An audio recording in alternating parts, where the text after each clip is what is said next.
Moving on to part 2 of Romans 2, only judgment in the Old Covenant law.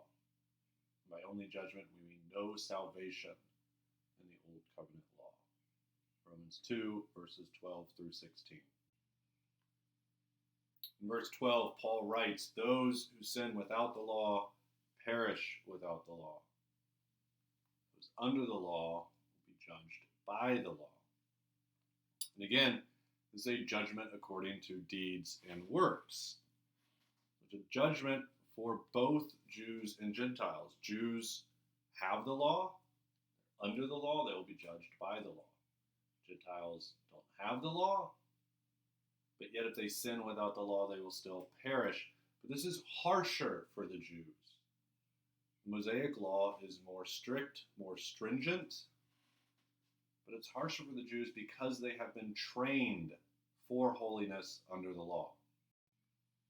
Paul continues, says, God will justify those who have kept the law, not those who have simply heard the law.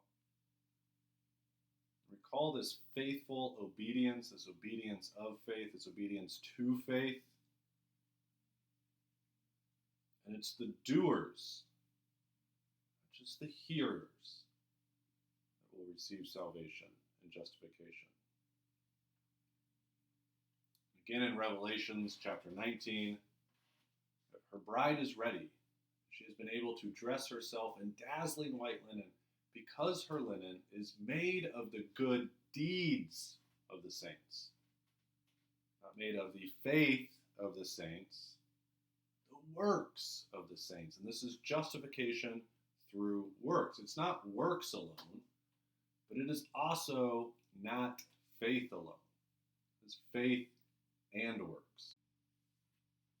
And in verses 14 and 15, Paul is going to bring up what we call the natural law. So the Gentiles don't have the law, the Mosaic law, but through their innate senses, they can still behave as the law commands, and they are a law for themselves. And this law is engraved on their hearts. Their conscience bears witness to it.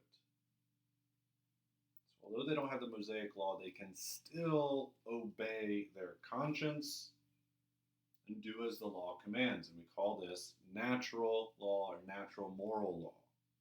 And it is revealed to all mankind. It is written on our hearts. It is our conscience.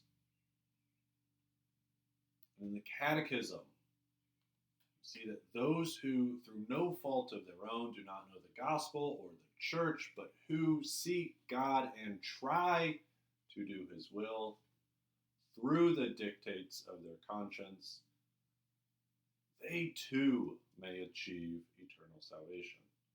So this is about following and obeying and listening to and forming your conscience. And yet, as we have this command to obey the dictates of our conscience, we should not take false security in the thought or the delusion or in the telling other people I was obeying my conscience, because God, through Christ, judges all of our secrets.